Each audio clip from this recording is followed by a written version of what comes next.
A young archaeologist vanishes into a hidden cave and wakes up in a brutal ancient world locked in war. Hunted by a terrifying spirit with a skeletal face and venomous fangs, she's forced to run through jungles, temples, and crumbling ruins. She doesn't know the language, she doesn't know the rules, but something wants her gone. Every chase grows deadlier. Every shadow could be him. Just when all hope fades, a mysterious warrior appears, Ixa, sworn to protect her. But is he enough to stop a curse born before time itself? This is a story of fear, fate, and survival where the past doesn't want to be uncovered. I never thought a college internship would land me in the middle of nowhere, brushing sand off ancient bones. But there I was, sweating under the New Mexico sun, working on a newly uncovered site with a small team of archaeologists. They said it was a burial mound from an unknown civilization. Something about it felt off. One afternoon, I wandered off a bit too far. My name is Camille, by the way, 24, originally from Oregon. I ducked into a cave half covered in vines, chasing a glint of turquoise wedged in the rock. The air inside felt colder than it should have. The walls shimmered faintly, and just as I reached for the stone, the ground gave out beneath me. I woke up alone, surrounded by trees thicker than any forest I knew. The air was heavy, filled with smoke and strange birdsong. My clothes were torn, my phone cracked beyond use. I stumbled out, confused and terrified. The sun overhead felt different, too sharp, too ancient. People dressed in bone and hide spotted me not far from the woods. They shouted in a language I'd never heard. Spears were drawn. I ran. My heart pounded against my ribs like it was trying to escape. One man caught up, tackling me hard, but someone else intervened. A stranger with a carved wooden mask and eyes that didn't match. One green, one red. His name was Ixa. He dragged me behind a ruined temple and whispered in broken English. He'd seen me in dreams, he said, that I was from the falling time. He gave me water, tore a strip from his cloak to bind my arm, but we weren't alone. That night, I heard the screeching. It came from the hills, a sound not made by anything human. A tall, skeletal figure emerged just past the firelight, pale skin stretched too tight, hollow where eyes should be. Its mouth was too wide, too still, with two long fangs like carved ivory. They called him Vatu, a spirit of the dead, cursed to walk between time and ash. He wasn't hunting food, he was hunting me. We fled across stone bridges, through underground canals, and abandoned cities swallowed by vines. Ixa knew the paths. He moved like he had done this before. There were others who helped us briefly. A woman named Yel and a boy called Sen. But they were afraid, not of Vatu, of what I might bring with me. I couldn't sleep for days. Each time I closed my eyes, I felt him nearby. He never ran. He walked. Slowly, like he knew I'd wear down. Ixa kept saying my presence here was tearing something apart, that time didn't want me here. On the third night, Vatu found us again. He stood just beyond the firelight, watching, breathing like wind through a dying tree. Then he moved fast. Ixa grabbed my hand and pulled me into the jungle. I didn't look back. I couldn't. We reached a cliff. Below, a river roared in moonlight. Ixa turned to me, face streaked in ash, and said the only way out was through the temple buried in the mountain. Where it all began, where time breaks. Under the thick canopy of ancient trees, we followed narrow trails lit only by the fading glow of dusk. Ixa moved with purpose. I tried to match his steps, but fear slowed me. The air felt electric, like a storm was breathing nearby. We'd left Yel and Sen behind in the village after the last attack. They didn't want to go further. I couldn't blame them. The ruins ahead were older than anything I'd seen. Even Ixa hesitated at the stone gate, tracing a hand over the carvings. He whispered something I didn't catch, and then we stepped through. Inside it was colder, not in temperature, but in feeling, a kind of quiet that pressed on my ears and chest. We walked for hours without seeing the end. Just halls winding into darkness, shadows growing thicker. I asked if we were close. Ixa nodded, but didn't speak. Then the lights came, soft pulses glowing along the wall like breath. I reached to touch one, but Ixa pulled me back. His eyes were serious, tense. He said these halls weren't meant for us, not really. That they were made for something older, something watching. We turned a corner and the ground shifted. My foot slipped on smooth stone and I barely caught myself. But I wasn't alone. Something had moved ahead. Not Ixa, not a person, more like a memory in motion. A figure pale as ash, crawling like it had no bones. It vanished, no sound, no sign. I looked at Ixa. He was staring straight ahead, not surprised, just afraid. He said the spirit had found us again, that Vatu wasn't chasing anymore. He was guiding us, herding. We stopped to rest by a dry pool surrounded by cracked tiles. I drank from a leather flask Ixa handed me. He didn't eat or sleep, just sat watching the entrance. When I asked why he was helping me, his voice dropped. Said I reminded him of his sister. Said she vanished the same way, a tear in time, centuries ago. The next day we reached the chamber, huge, carved into the heart of the mountain. A circular altar at the center, lined with obsidian statues. I felt sick stepping near it, like gravity shifted, like time bent around it. And then Vadu stepped out from the wall. Not walked, stepped, like the stone gave way to him. His body wasn't human, too tall, too still. The skull where his face should be was smooth and gleaming. His eyes, two glowing green lights, blinked slowly as if waking from sleep. Ixa placed himself between us. The air turned heavy. My lungs struggled. I tried to move but couldn't. Vadu raised a hand and Ixa collapsed to one knee, not in pain, in reverence, like he couldn't help it. I screamed. It wasn't loud, it barely echoed, but it broke something. A crack spread across the altar. The statues turned, slowly, watching. I grabbed Ixa's arm and pulled him up. We ran. The hallway shifted again. Every turn was wrong. The path didn't lead out anymore. Vatu followed without sound. No steps, just presence. I heard a voice in my head. Not words, not commands, just longing. We ended up where we began, the stone gate, only this time it was sealed. Ixa slammed his hand against it. Nothing. I turned. Vatu was there, still, waiting. But then something flickered behind him. Sen, holding something bright, a small artifact I'd dropped. He was glowing. His voice echoed across the hall, not in fear, in defiance. Vatu turned. For the first time he moved with uncertainty. That was the moment I ran. The gate gave way like mist. Ixa and I stumbled through.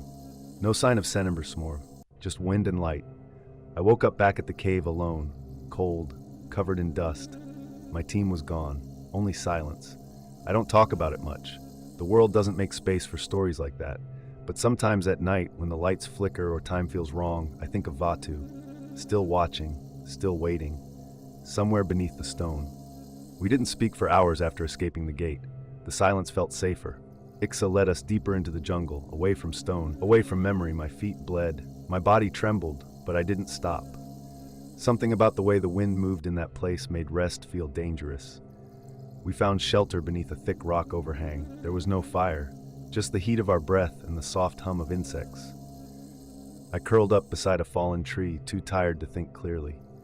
Ixa sat facing the darkness. He hadn't blinked in what felt like hours.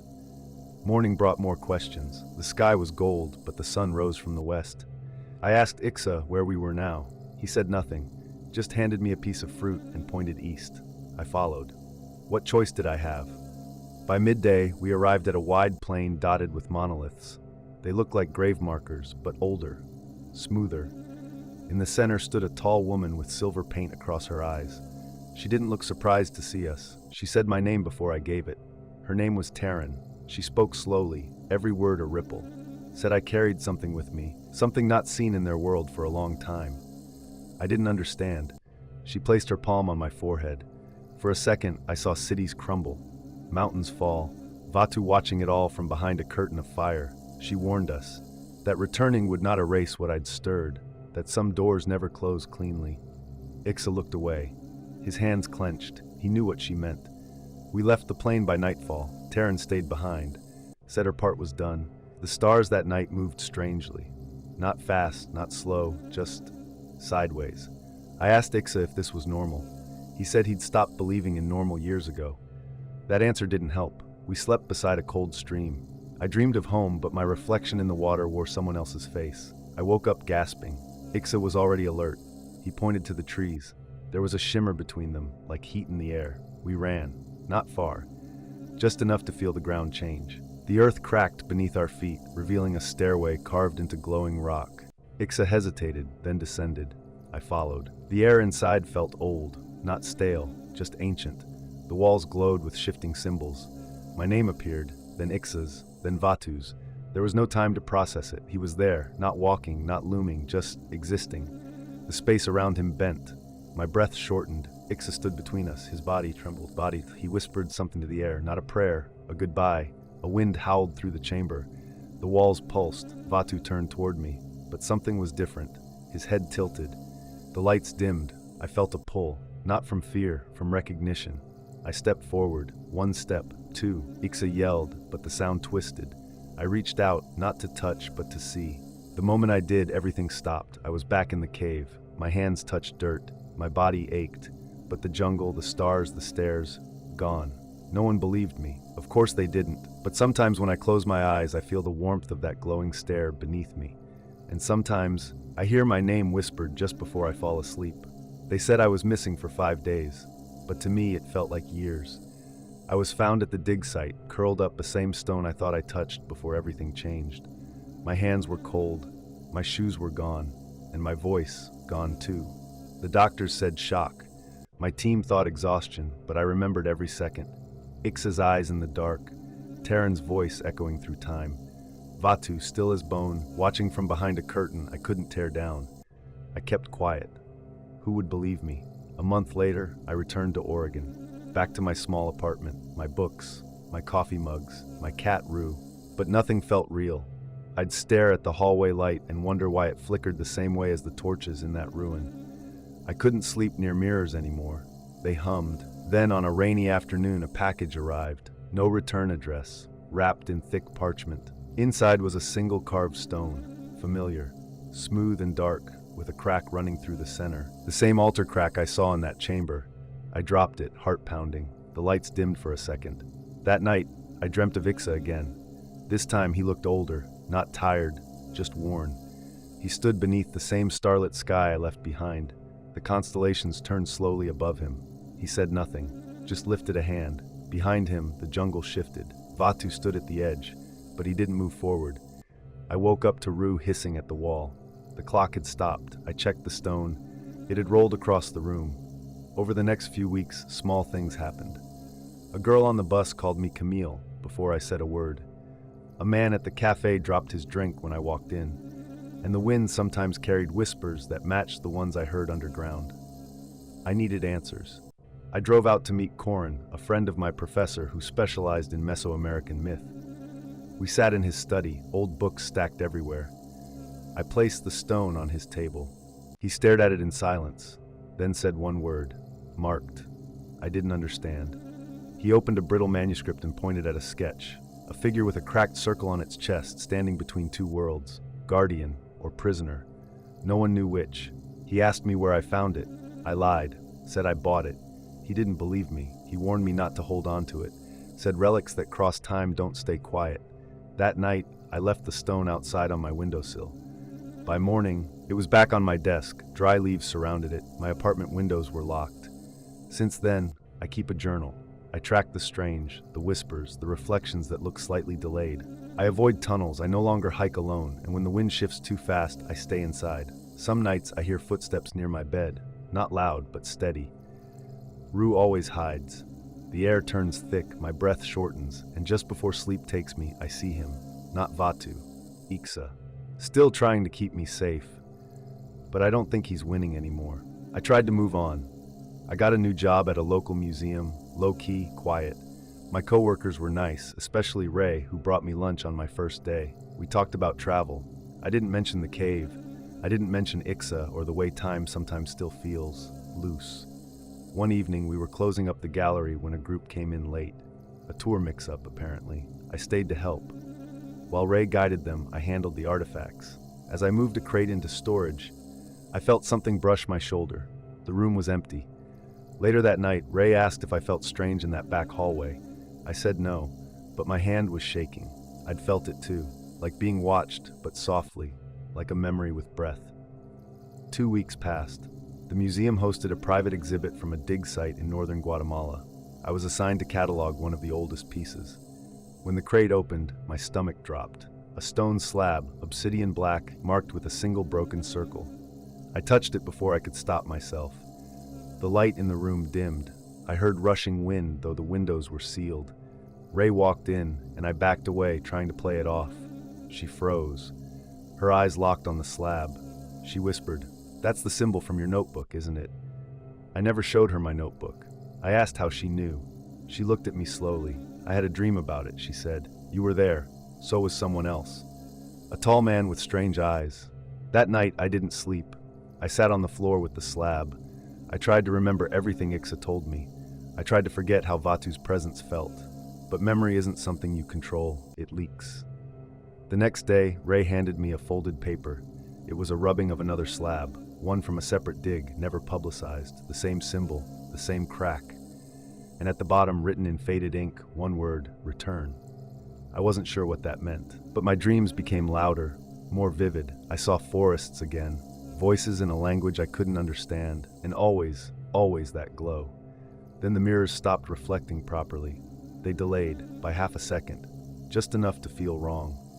My apartment door opened by itself, twice.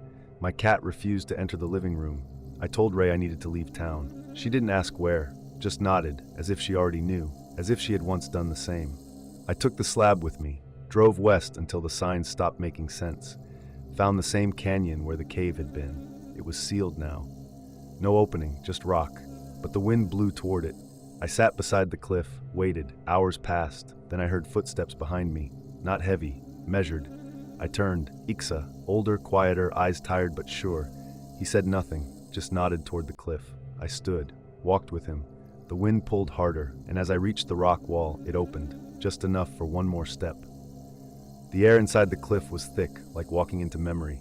Ixa walked ahead without hesitation, torch in hand. The flame flickered but didn't burn, glowing blue like something out of a dream I hadn't had yet. The passage twisted downward, smoother than stone should be. We passed walls etched with names neither of us spoke aloud. My heartbeat wasn't steady. Every few steps it seemed to skip, like time was pulling at my chest. We reached a chamber that pulsed with warmth. Not heat, familiarity. I recognized carvings I'd only seen in sleep. In the center stood Ray. She didn't look surprised. She smiled, tired, like she'd been waiting a long time. I tried to speak, but nothing came out. She stepped forward, hands glowing faint gold. Ixa tensed but didn't move. Ray touched the air between us and it rippled like water. She said we weren't supposed to leave it open. I asked how she got here. She said the dream wasn't just mine, that some of us are born tethered to old places, to old oaths. That's how Vatu finds us, and why he's never far. Behind her, the shadows shifted. Slow, steady movement, not threatening, just certain. I knew who it was before he stepped forward. No bones, no skin, just that presence, Vatu. But this time, he didn't chase, he just stared. I felt his gaze settle like pressure behind my ribs. Ixa moved between us, instinct. Ray raised a hand. Let her speak, she said. I looked at Vatu and said what I'd never said out loud. I'm not here to take anything. I didn't break this place, but I can feel it breaking me. He didn't answer, but the walls around us began to hum, like breath, like regret. Ray said he wasn't a guardian, not exactly, more like a wound that never healed, and we were the reminder. Ixa's hand brushed mine. We had to leave, but there was no door anymore, just light, just wind. Just Ray turning slowly toward the carved altar behind her. She placed both palms against it and whispered. A crack formed, thin, then wider, a doorway or something close to it. Ray turned one last time and said, "If you go, you won't remember everything, but you'll feel it." Ixa nodded. I did too. We stepped through. The world that met us was quiet, open desert, early morning sun. I blinked against the light and tasted salt in the wind. I was alone. Back at the site, half-buried tools surrounded me. My backpack was right where I left it. No one else in sight. I stood, legs unsteady, heart racing. Weeks passed. I kept a quiet life, nothing strange for a while. But some mornings, I wake up with my fingers stained in ash. Some nights, I hear Ray's voice reciting names I don't recognize. And once, just once, I looked in the mirror and my eyes didn't blink at the same time. I still wonder if the crack ever closed, or if it's just waiting for someone else to step too close. Sometimes, when the power flickers in my apartment, I hold my breath. It doesn't happen often, but when it does, I remember the silence of that chamber and the way Ixa looked at me just before the crack opened. I took time off work, said I needed space. The museum understood, but Ray didn't call again. I think she knew something followed us back. Maybe not fully, maybe just enough to blur the line. I spent most days staring at the stone I found tucked in my bag, though I swear I left it behind. One afternoon, I visited an old friend named Eli. He taught anthropology in the city and had studied indigenous belief systems. I brought the stone wrapped in cloth. He looked at it for a long time, then said he'd seen it in a manuscript once, buried in the margins. He scanned his shelves, pulled out a book I couldn't read, and pointed to a sketch. The same fractured circle, flanked by two figures, one cloaked, one bare. He said it marked a point of no return, a place where the dead weren't dead and time bent to memory. I drove home in silence. That night, the clock in my hallway stopped ticking. I sat in bed watching it, half expecting the hands to spin backward. They didn't. But the air grew cold, a quiet cold, like the kind that settles in old ruins just before something steps into view. I thought I saw someone standing at the end of the hall. Just for a second, no sound, no movement, then gone. I didn't sleep. The next morning, my neighbor said he heard chanting through the walls. I live alone. I left the stone on the porch thinking maybe it wanted to leave. It was gone the next morning. I felt relief, but it didn't last. 2 days later, Ray showed up at my door. She looked different, older, but not tired. She said she dreamed of the cliff again, that Ixa was there, that he handed her something. When she woke up, there was dirt on her floor and markings on her wrist. We sat in silence. There were no explanations, only recognition. Like we were walking around with a language we couldn't speak, only feel. I kept seeing flashes of the jungle in my reflections, always at dusk, always with that strange orange sky overhead. I stopped using mirrors for a while, just relied on instinct to get ready in the morning. Then one evening I heard whispering from the crack in the baseboard. I got on the floor, pressed my ear to it. A voice I recognized. Not Ixa's, not Ray's, my own, repeating a name I don't remember giving. I closed the crack with salt and tape. It didn't stop the voice. I think the cave chose me, not just once, but always. I think places like that never close, they fold, and when we touch them, something inside us folds too. Now I write everything down, every flicker, every scent that doesn't belong, every word I hear that wasn't spoken aloud, because one day I know I'll be asked to return, and this time I may not come back as me.